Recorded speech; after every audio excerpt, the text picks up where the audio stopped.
Sa ating konstitusyon, sino bang may kapangyarihan mag-declare ng gera? Yung ba'y nagsisigaw sa gilid dyan na, laban na ito. Yung ba'y makapangyarihan? Hindi po. Itong sinasabi sa 1987 Constitution. Ayan, maganda yan. Section 23, Article 6. The Legislative Department. Congress by a vote of 2/3 of both houses in joint session assembled, voting separately, shall have the sole power to declare the existence of a state of war.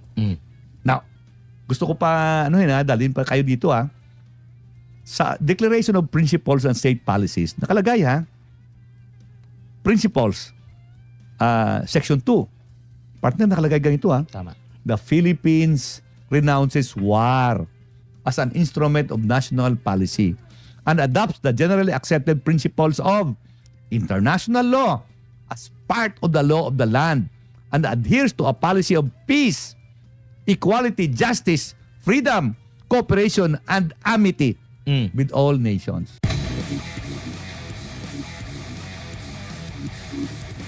Partner, ano nangyari nung June 17? Okay. May dalawa tayong pinadala na RHIB. Pwede ba nating inflatable boats ang tawag natin? boats na lang? So, inflatable Para boats. madali nilang maintindihan. Naipit ng dalawang, hindi lang dalawa partner swarm ng Chinese inflatable boats din. Ayan Ayan. Okay. Tapos partner, ang dalawang ito pinaligiran at pilit partner winawasay ang gilid. Oo nga. I-remember partner ang inflatable boats, ang tawag diyan rigid hull kasi yung baba niyan pare rigid. Okay. Hindi yan pare buo na parang balloon hindi Yung baba niyan ay mayroong may keel. K-E-E-L. So lulutang pa rin yan. Lulutang yan, pero partner compartmentalize yan. Nakakita na akong ganito Pag tinaga mo yan, Hindi siyempre agad- lalabas ang hangin sa isang compartment pero kaya pa yung iba. Pero hindi maganda niyang partner ay pati yung nakapasok sila, pati yung gamit na partner na snatch nila. Nasungkit. Tapos meron silang mga wasay, meron sila mahabang partner stick na pointed. So pati yung instrument panel ng mga inflatable boats ng Pilipinas ay sira. Yun nga nasira Ang dami nila tingnan mo. Ready sila partner, meron na silang anong tawag dyan yung nakaganon sa gitna? Life jacket. Life jacket na kulay orange. Pinaligiran sila. Naputakti sila ng mga Chinese Coast Guard inflatable boats. Tingin ko itong picture na ito, yung nagkuha ng picture na ito, nasa itaas ng ng Sierra Madre. Malapit yung partner Tingin ko nasa taas talaga, attorney. Kasi kung pagbabasihan nyo mo yung niyan, yung video nan, napanin niya sa kanan, makikita mo yung nasa platform Ngayon partner, yung naputulan ng thumb. Andun sa harapan. So ang kwento niya partner, high speed ni ram siya sa left side. Ngayon pag ram partner umakyat. Doon naipit yung kanyang daliri. Yan. Ngayon, kawawa partner I can imagine the situation at the time Tapos ganito pa partner, merong strobe lights yan. Merong sirena. So medyo confused ka. Okay? Ang ating mga sundalo, may mga baril sila. Pero yung baril nila, hindi nila hawak. Nakalagay sa case. Naagaw. Naagaw pa. Ang galing, nag-snatch partner, haba ng kamay, na-snatch nila. Impact partner sa isang video dyan, pag napanood nyo, yung isang bag doon, talagang Tama. Tapos yung isa doon, parang nakapanood ko na partner ng Vikings. Nakaganoon yung partner, para talaga. Grabe, hawak yung wasay, Pero meron akong tanong, attorney. Nakapagtataka. Kasi, naalala mo yung controversial na admiral na si Alberto Carlos ba yun? Pangalan? Alberto Carlos. Tama ba? Iba pala yung... Yung tama ba? Check ko lang kung Alberto Carlos ba yun? Tama. Alberto Carlos. Okay. Naalala mo? Yung sa Westcom na nagkaroon daw siya ng usapan with Chinese diplomats. Meron daw new order. Pero hindi natin pag-uusapan. Mamaya siguro pag-uusapan natin yung new order, yung nila agreement. During sa kanyang stint as Westcom commander, Okay. successful sila sa 22 na mga RORE mission nila. Pero di ba kapansin-pansin, ano ba ang mga RORE mission na ginamit nila noon na naging successful sila, attorney, na lagi nilang ipinagmamalaki? Mhm. Nagre-renta sila ng mga private na mga sasakyan pandagat. Private na lang. No, maalala mo yung ano? Dalawa yung partner di ba? Oo, di ba? Yung Unaysa, di ba? Pag nahuli yung isa na natutuloy. Oo. Successful. Hindi, minsan ang wina-water cannon nila yung ano mismo. Yung tawag nito, Coast Guard na sasakyan pandagat. Hindi yung civilian ship. Pero nakakatuloy. Ang pinagtataka natin dito, attorney, bakit gumamit sila ngayon ng Navy na mga tawag nito, mga sasakyang pandagat at yung mga yung personnel, Navy yung to mga personnel, Navy SEAL, mga elite force yan. Oo. 'Di ba? Yan ang dati. Yan yung yung Ayusha. civilian na Ano paano pa? Ayusha 1 and 2. Unaysa 1 and 2. Oo. Ang pinagtataka ngayon, bakit gumamit ng mga Navy? Ibig sabihin, mga sundalo. Kasi ang Coast Guard kasi, parang yan, in nature nila, parang civilian. In Civilian. nature. Sa atin, sa ilalim ng DOTR. Oo, sa ilalim sila. Civilian. Kung mapapansin nyo, hindi sundalo yung pinadala ng ng China. Coast Guard po nila yan. Pero sa atin, sundalo na. Di ba? Magtataka ka, bakit binago? Kung successful naman ito mga nakalipas, bakit nagkaroon ng pagbabago? Kung successful yung mga ginawa nila noon. Sige, attorney. Okay. Ngayon, partner ha, ito po ay, ang insidente na ito, June 17, 2024, ang tawag po dito ay Second Thomas Shoal Incident. June 2024, Second Thomas Shoal Incident. Again po, no, sa Pilipinas, ang tawag natin yan, Ayungin Shoal. No? Ngayon, partner, may isa pang pangyayari yan, partner, na hindi alam ng iba. Ha? Ito ha. Ang isa dyan ay merong dalawa tayong barko dyan, partner ha. Ang pangalan ng barko natin ay BRP Cabra. No? At ang BRP Bagakay. Yun ang escort, partner ha. Bakit BRP ang tawag? Barko ng Republika ng Pilipinas. So these are naval ships. Ang problema, na-intercept ito ng UB-class missile boats. 3. Malalaki rin ito. At ang mayari nito ang UB-class, HUBEI, class missile boats. Ibig sabihin, capable of firing missiles ito. Ang mayari nito po ay PLA, People's Liberation Army, no? Naval Branch. Ang China po, ang lahat na armed forces ng China, ang tawag doon, People's Liberation Army. So, nakalagay lamang Naval Branch, Air Force Branch. Yun ha. Now, ngayon, piniyagan sila na ang injured personnel ay dalhin sa BRP Sierra Madre. Piniyagan, partner ha, no, ng China. At niretrieve ito later on ng BRP Cabra. No, ang problema kasi ang BRP Cabra, nasiraan ng makina. Huminto muna. Okay? So nagmamaneuver ang dalawang barko. Sa gitna po, nandoon yung dalawang inflatable boats. At ito pong sinwarm. Yung dalawa po na BRP Cabra at saka BRP Bagakay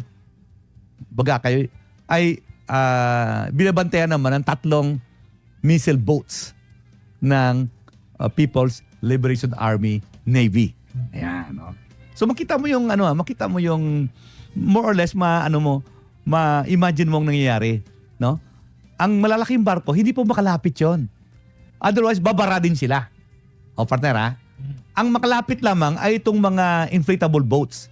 So nung binitawan na yung dalawang inflatable boats, ito po ay inipit ng swarm of Chinese inflatable boats. Pero ang ginamit, marami, naputakti. Pero yung ginamit po doon ay Chinese Coast Guard. Okay. So, okay na yan ha. Now,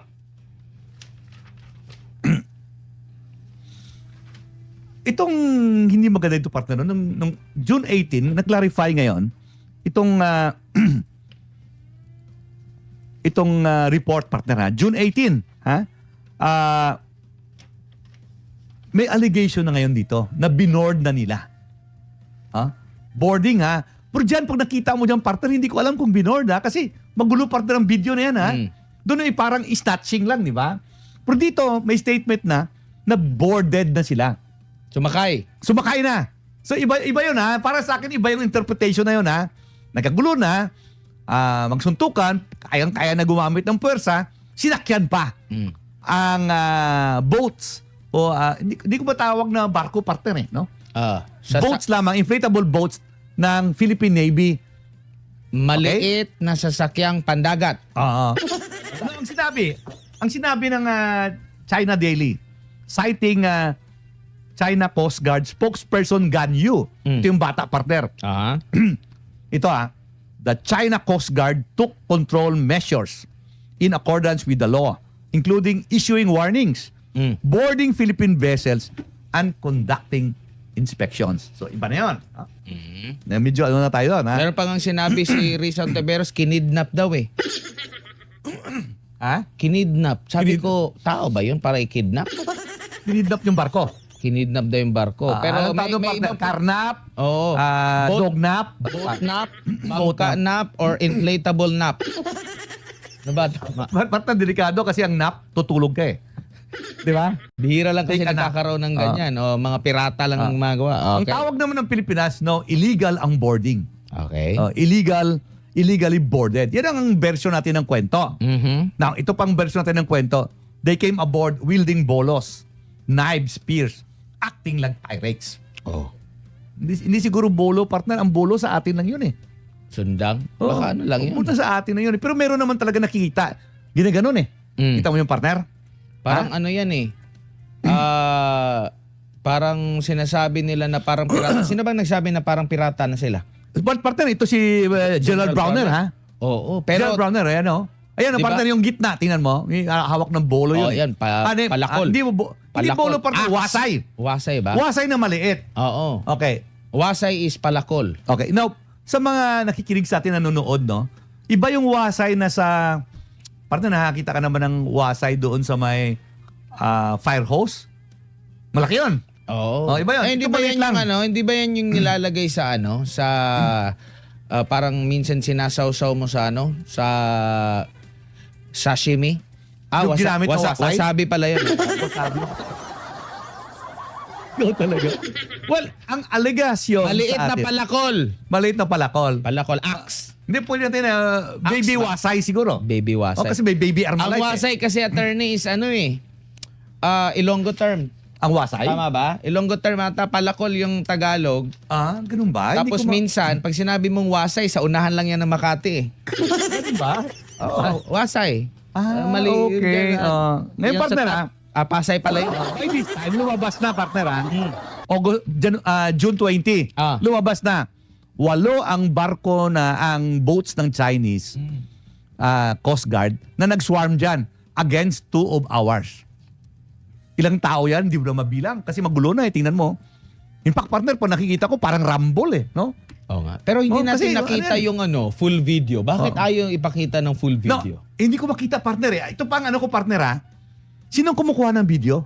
Yan, sure ako niyan ako Nasa taas, partner tingin ko, sa taas yan. Nandun yan sa BRP Sierra Madre. Ako rin, partner. Hindi yan Okay. makita eh. Pero bakit wala yung mga kuha ng mga drone nila? Di ba malimit yan sila, attorney, pag rorore, meron agad na drone. Bakit walang nilabas? Partner, yung sinabi mo kaninang... Yung mga water cannon, nakikita natin. Yung binira ng water cannon, yung dalawang Pwede ba tayo private, magpakita ng video? Private, yung dalawang inuupahan nila. Oo, yun ang unay. Yung video na may water cannon sa taas, yung aerial shot. Kung meron tayong video, meron tayo nun eh. Naalala ko. Bakit wala tayong ganun? Na every time na may RORE mission, laging inilalabas yun. Pag ginigipit tayo ng China, inilalabas agad yun na merong water cannon. Bakit walang video tayo niyan? Walang gasolina? Nakalimutan ni Charge. Nakalimutan i-charge o ayaw lang ipakita. Ano ba? Di ba? No, partner, para sa akin medyo it sends a strong warning to me, no? Why? Why? Because, partner, kung doon yung kinuha sa BRP Sierra Madre, ang lapit na, partner. Oo nga. What will now prevent China from climbing the sides of that? Walang putugang nangyari sa kabila ng SEAL, Navy SEAL. Meron silang mga baril na dala. Well, Ah, hindi, partner, hindi hindi, nanlaban. sila. Hindi nila ginamit yung baril nila, partner. Inamin na ito, Ang baril na sa box lang. Kilala mo si retired General Orlando De Leon, attorney. Okay, ano sinabi, partner? Ang sabi niya dito, mas lalong nakakaya. Kasi ang dami, mahilig kasi magsalita agad-agad, attorney. Tingnan mo, ikinumpara ng militar ang Coast Guard ng China sa isang pirata. Hindi ba malaking kabastusan yun sa hanay ng Armed Forces of the Philippines sa militar, sa mga sundalo, lalong-lalo na dun sa elite force ng Philippine Navy, na ikumpara mo ang Coast Guard sa mga pirata na at the end, naging matagumpay yung pirata kontra doon sa mga sundalo mo, mga elite. Di ba? Kasi yun yung kanilang description. Kaya nga, minsan, mas maganda, tumahimik na lang tayo, di ba? Well, partner, ito yung salita rin pala itong si Seaman First Class Jeffrey Facundo. Yan yung Siya ay nawala ng hinlalaki. hinlalaki. Sa amin, partner, kamalagko. Kumalagko. Kamalagko. Kamalagko Bakit? sa inyo. Kasi Sa amin, niram kumalagko. nagkaroon ng high-speed ramming yung ang Chinese Coast Guard niram yung inflatable boats ng Philippine Navy. So nang humahawak siya, kinuhaan, naputol yung kanyang daliri. Now, yan ang nangyari So, ngayon po, sinasabi yan, ang baril nila ay kinuha. Pero partner, alam mo, parang nahirapan naman akong sabihin, may baril kayo nakatago. In fact, ibang sources nagsasabi, disassemble na yung baril. Paano ba yun? I-assemble mo pa.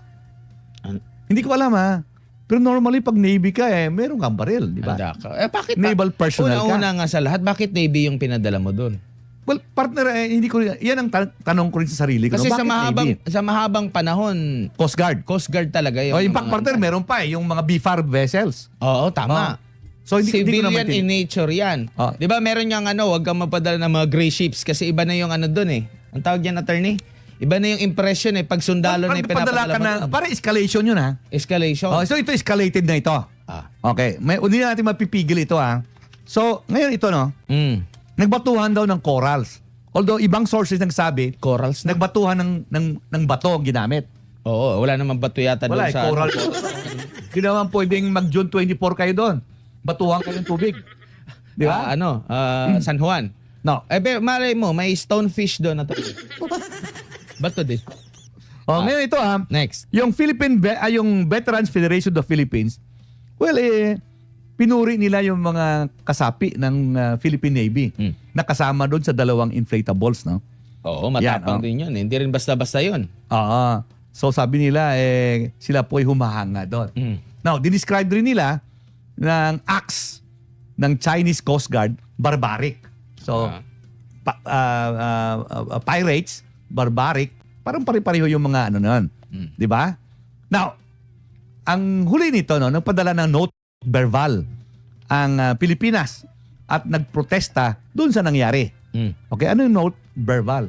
Yung po isang diplomatic protest. Para maano din, ma-put into record din. Ang sabi ni Secretary Manalo, okay, we are committed to peace and stability and we will do whatever we can to promote that without sacrificing our sovereign rights and our sovereignty. Ayan. Pero, di ba may kasabihan, attorney, kung hindi sira, bakit mo ayusin? Kung naging successful sa ilalim ng pamumuno ni Admiral Carlos, bakit binago? Tingin mo, attorney, kung tuloy-tuloy pa rin yung ginagawa nila ng mga successful RORE mission? Kasi mas marami silang success Yung success rate nila siguro nasa 90%. Bakit binago? Malaking katanungan, partner. Tinanggal pa sa posisyon. Balita ko, naka-floating din. Hindi ko lang alam kung asa na. Bakit ganun? Parang mahilig kayo sa magtanggal ng mahilig kayo sa gustong tanggalin yung isang opisyal na mataas yung grado. Tapos Hindi grado ng ano pa rin, hindi Hindi grado sa salamin. Salamin, Yung performance. Gusto ninyo, ang nandyan, yung mga pangit yung performance. Ngayon, partner, karamihan ngayon, dahil sa nangyaring ito, merong mga ibang sektor sa ating Lipunan. lipunan na ginagawang saber rattling. Anong Ano yung saber isa? rattling? Yung espada nila gumagano. Ano, no? Tawag dyan saber rattling. At pinipilit na hindi, ito po ay an act of war. At sa ilalim ng MDT, Mutual Defense Treaty, dapat tulungan na tayo ng Estados Unidos. May mga ganun Mga ibang sektor sa atin na pinipilit tayong pumunta sa dakong yun. Now, ito may kopya ako dito Mutual Defense Treaty. Ano sabi dyan? At ang sabi dito, ito ay pinirmahan August 30, 1951 between ito po the United States and the Philippines. No, ang pumirma dito sa Pilipinas ay si Carlos P. Romulo pa. O ba? Iba pa. J.M. Elizalde, Vicente Francisco, and partner Diosdado Macapagal. Okay. Anong sinasabi dito? Ito po nakalagay ito Article 4. Each party recognizes that an armed attack in the Pacific area on either of the parties will be dangerous to its own peace and safety and declares that it would act to meet the common dangers in accordance with its constitutional processes. Any such armed attack and all measures taken as a result thereof shall be immediately reported to the Security Council of the United Nations. Such measures shall be terminated when the Security Council has taken the measures necessary to restore and maintain international peace and security. Ito, ang importante yung kasunod. Article 5. Yun po ay Article 4. Ito na kagay. For purposes of Article 4, an armed attack on either of the parties is deemed to include an armed attack on the metropolitan territory of either of the parties or on the island territories under its jurisdiction in the Pacific or on its armed forces, public vessels, or aircraft in the Pacific. Yan, nakalagay So, ang sagot ko dyan ay hinay-hinay lang. Hinay-hinay. Chill lang. Relax. Easy. Okay. Yan po. Sa ating konstitusyon, sino bang may kapangyarihan mag-declare ng gera? Yung ba'y nagsisigaw sa gilid dyan na, laban na ito. Yung ba'y makapangyarihan? Hindi po. Itong sinasabi sa 1987 Constitution. Ayan, maganda yan. Section 23, Article 6, the Legislative Department, Congress by a vote of 2/3 of both houses, in joint session assembled, voting separately, shall have the sole power to declare the existence of a state of war. Now, gusto ko pa, dalhin pa kayo dito sa Declaration of Principles and State Policies, nakalagay Principles, Section 2. Partner, nakalagay ganito Tama. The Philippines renounces war as an instrument of national policy and adopts the generally accepted principles of international law as part of the law of the land and adheres to a policy of peace, equality, justice, freedom, cooperation, and amity with all nations. Yun, partner, Pero yung mga iba naman nagsasabi, teritoryo natin yan Hindi yung partner, sagot nila palagi at tinuturo nila itong Section 3 ng Article 2 ng 1987 Constitution. Ano ba nakalagay dito? Ito ang importante dito yung second paragraph Second paragraph yung nakalagay. The armed forces of the Philippines is the protector of the people and the state. Its goal is to secure the sovereignty of the state and the integrity of the national territory. Ano bang national territory? Dinefine po natin ang national territory. At ito nakalagay, national territory. Article 1, 1987 Constitution. The national territory comprises the Philippine archipelago with all the islands and waters embraced therein, and all other territories over which the Philippines has sovereignty or jurisdiction, consisting of its terrestrial, fluvial, and aerial domains, including its territorial sea, the seabed, the subsoil, the insular shelves, and other submarine areas. The waters around, between, and connecting the islands of the archipelago, regardless of their breadth and dimensions, form part of the internal waters of the Philippines. Yun, mga partner, ha? So, Pero, pero attorney, at the end of the day, ang kapangyarihan po sa ating Kongreso, importante na ang mga tao na ihalal mo at ilagay mo dyan, lalo na sa sunod na taon, ay hindi war prick. hindi war freak. At hindi Gumagamit ng kanilang utak at ang kanilang puso. At hindi yung mga naghahanap na ng malilipatan na bansa. Balita ko yung na iba ng visa, partner. balita ko, Palis na. attorney, marami na daw nawawala dyan sa Forbes. Nagbenta na ng bahay. Yung mga gated community, yung mga exclusive, Oh, nagbenta na ng bahay, partner? either na, baka nagbenta na ng bahay, naghahanap na ng bahay sa abroad. Eh walang iwanan.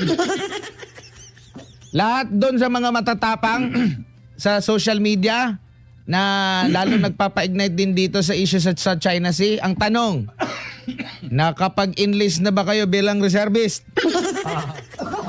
Ako, medyo, last priority ako. Attorney, tumatalikod ka, attorney, ha? Ginagamit mo agad yung edad mo, ha?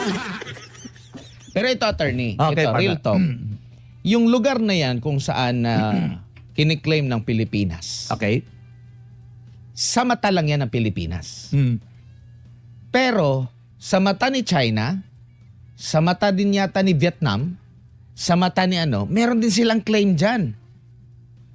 Lahat na Asian countries. Sabi nga, 7 mga bansa nagsasapawan ng claim kung susundin strictly yung EEZ na yan na 200 nautical miles, attorney. Ha? Biruin mo, yung yung nasa taas ng Malaysia? Indonesia, partner. Brunei. Oo. Oh, di ba? Nagkiklaim sila, nagsasapawan. Pareho kayo may claim. Di ba? So, halimbawa, ipagpalagay natin, kahit na malabo, mag-give up si China. Give up na ako, suko na ako sa Pilipinas kasi ang galing-galing ng kanilang mga tagapagsalita, iba-iba yung sinasabi. Natatakot kami. Do you think tapos na doon at walang claim ang ibang mga bansa? Partner, in line with that, mayroong komentarista nagsabi, bakit sa ASEAN wala man lang nagsalita pabor sa atin?